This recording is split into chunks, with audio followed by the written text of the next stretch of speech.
주식시장에 투자하냐 아니면 원금 보상이라는 장점은 있지만 수익률이 낮은 적금이나 예금 상품에 넣느냐인데 이렇게 들으니까 주식 투자가 훨씬 매력이 있네요. 그냥 투자보다. 그렇다고 주식만 넣으라는 건 아니에요. 포트폴리오를 항상 강조하지만 포트폴리오를 잘 짜가지고 주식도 넣고 좀 안전한 뭐 채권이나 금도 넣고 이런 식으로 포트폴리오를 만든다는 거지 주식에 몰빵은 아니지만은 그냥 예금에만 넣어놓기는 너무 아깝죠. 왜냐면 예금은 보통 인플레이션보다도 안 되거든 요즘.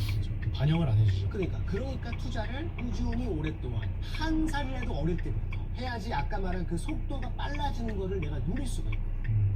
그럼 리킴님이 1억을 모으는 속도는 지금은 엄청 빠르시겠네요. 좋겠다.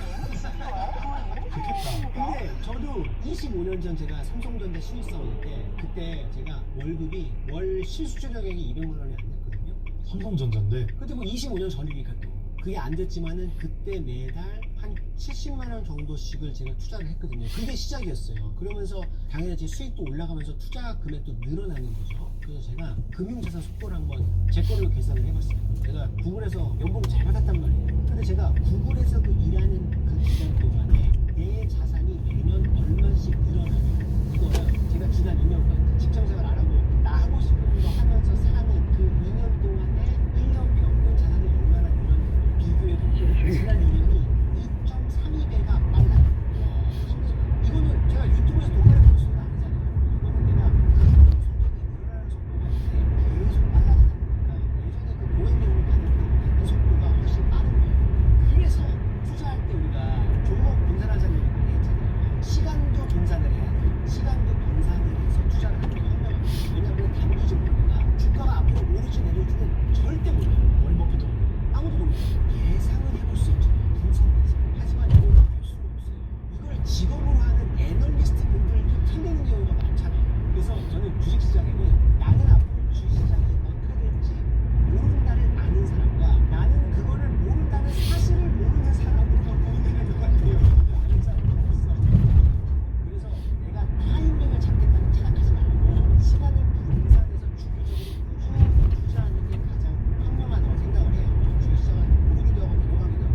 하지만 장기적으로는 올라가는 게 주식시장이기 때문에 나는 시간을 분산해서 투자하면서 그 장기 흐름을 타는 게 이게 핵심이라고 생각을 합니다.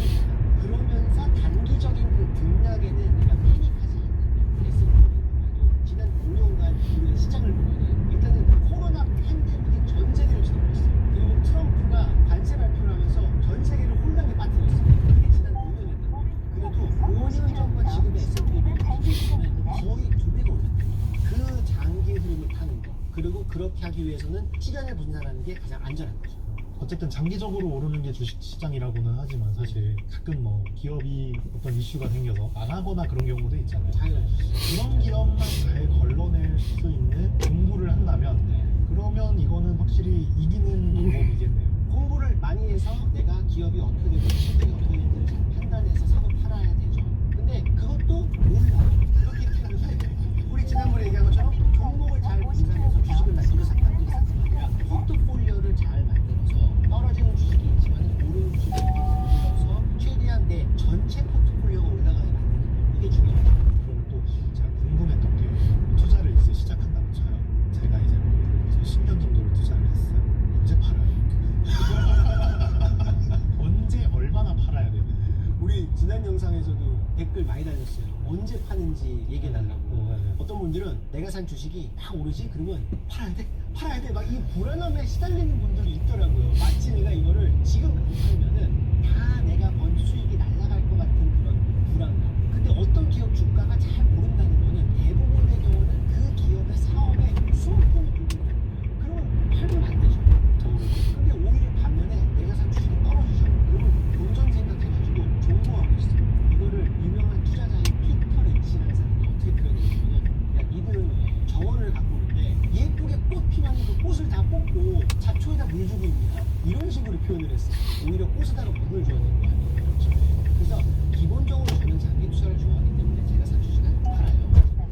15년, 20년 정도 보고 있는 뭐 S&P 500이나 빅테크 주식이 많이 있단 말이에요. 그렇지만은 잘 파는 건 당연히 중요하고 팔아야 손이 되는 거예요. 그럼요. 네. 그리고 또 말씀하신 대로 기업이 안 되면 팔아야죠. 빨리 팔아가지고 이익을 보고 손해를 보고 빨리 나와야 된단 말이에요. 가라앉는 배에서 빨리 뛰어내야 될 거 아니에요. 제가 파는 기준은 세 가지가 있습니다. 또 세 가지예요.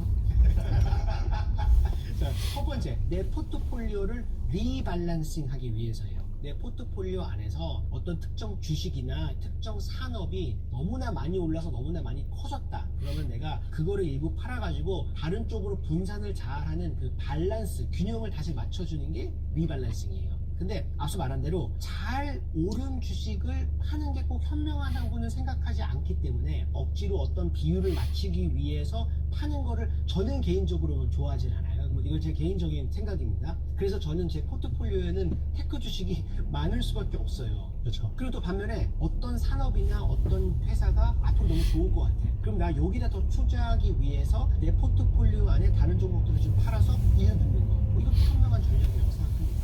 근데 더 중요한 주식을 파는 타이밍은 내 포트폴리오 안에 있는 종목 중에서 야, 나 이거 지금 사람은 나 안 사. 그런 주식은 지금의 수익률이 어떻든 상관없이 팔아야 된다고 생각을 해요.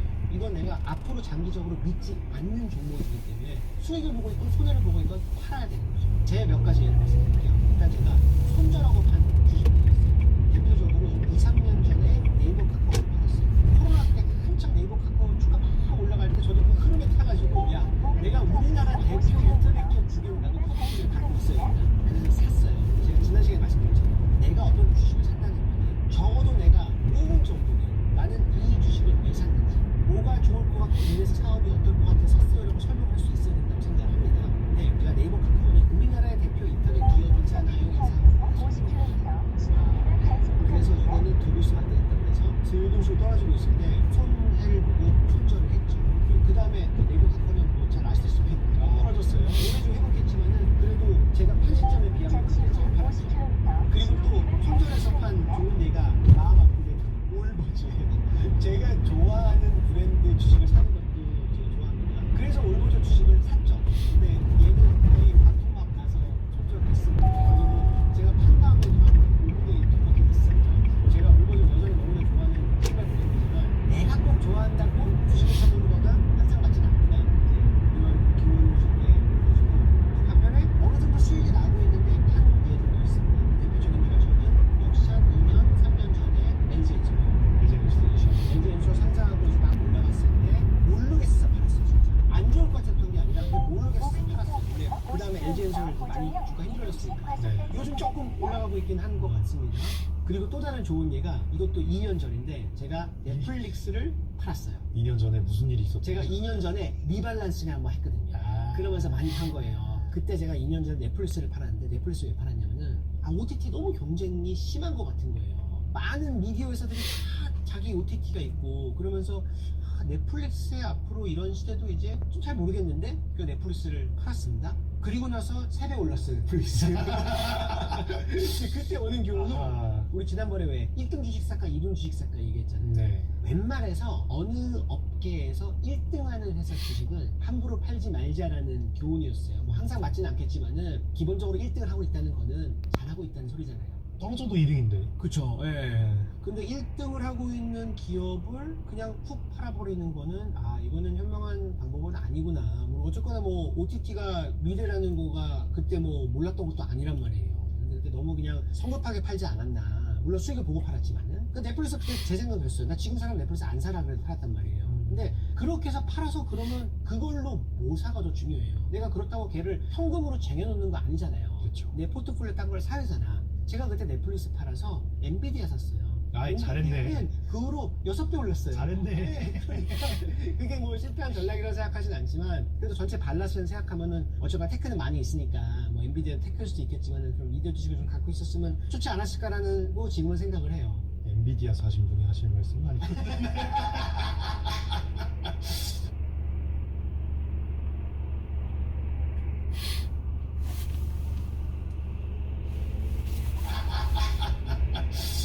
그리고 세 번째, 이렇게 열심히 투자해가지고 내 궁극적인 목표가 주식을 많이 들고 있지는 아니잖아요. 내 궁극적인 목표는 내가 행복하게 잘 먹고 잘 살기 위한 거잖아요. 그래서 세 번째 이제 파는 타이밍은 내가 내 집 마련을 새 차를 산다. 이런 식으로 내가 진짜 의미 있는 큰 소비를 할 때 네, 장기 투자해가지고 잘 관리한 제 궁극적인 목표가 이거 아니겠어요? 저도 이제 20살 때 이제 한 가지 팔았죠.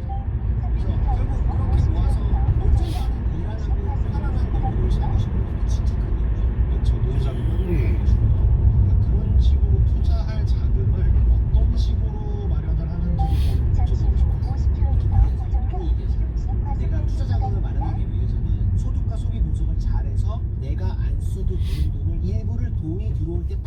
투자 주머니로 옮겨놔야 돼요. 그렇게 조금이라도 투자 자금을 매번 돈 들어올 때마다 만드는 게 가장 현실적인 방법입니다. 내 부라는 거는 내가 돈을 안 쓴 결과인 거잖아요. 그래서 직장인분들은 어차피 주기적으로 내가 월급을 받잖아요. 그래서 내가 월급 받는 날 내가 투자할 수 있는 돈을 쓰기 전에 바로 투자 주머니를 옮겨서 앞서 말한 시간을 분산하는 투자를 자동으로 할 수 있기가 좋아요. 그리고 내가 직장인인데 우리 자주 얘기하는 DC형 퇴직연금이다. 그러면 이 돈도 자동으로 시간을 분산해서 투자를 해준단 말이에요. 그래서 제가 직장생활 20년 하는 동안 진짜 돈 들어올 때마다 지키는 게 룰이 있어요. 월급 들어오는 날 저녁에는 아예 투자하자고 그 캘린더 리마인드를 제가 그래서 돈이 들어오면 바로 투자 주머니를 옮기는 거죠. 그럼 나는 매달 정해진 날에 투자를 하는 사람이 되는 거예요. 그럼 지금 시장이 단기적으로 좀 올랐다 떨어졌다 여기에 너무 스트레스 안 받고 투자를 할 수 있게 만들어준다. 어제 떨어지고 어제 오르고 전혀 관계없이. 그렇죠. 거기에 너무 내가 이의욕이 안 하게 돼요. 오히려 시장이 떨어지면은 나는 쌍가격에 들어갈 수 있네. 그리고 시장이 올라가면은 내가 지금 넣고 있는 돈의 가치가 계속 올라가고 있네. 이런 긍정 마인드로 투자를 할 수도 있게 만들어줍니다. 쉽지 않네. 긍정. 네, 우리 긍정 마인드. 미키피드가 좋아하는 긍정 마인드. 그리고 보너스 같이 한 방에 목돈이 들어와도 여기서 내가 필요한 돈만 빼고 나머지는 다 이제 투자를 하는데 단기적으로 어떻게 될지를 예측할 수 없기 때문에 목돈을 한 방에 넣고 좀 부담스럽잖아요. 저는 어떻게 했냐면은 그게 목돈이 보너스처럼 들어오면은 이거를 또 쪼개 5개를 6개를 쪼갠 다음에 그거를 시간을 분산해서 투자를 해요. 그러니까 예를 들어서 300만 원이 들어왔고 그러면 그거를 50만 원씩 6번에 걸쳐서 투자를 하신다는 거죠. 네, 그렇죠. 그럼 그동안은 갖고 있고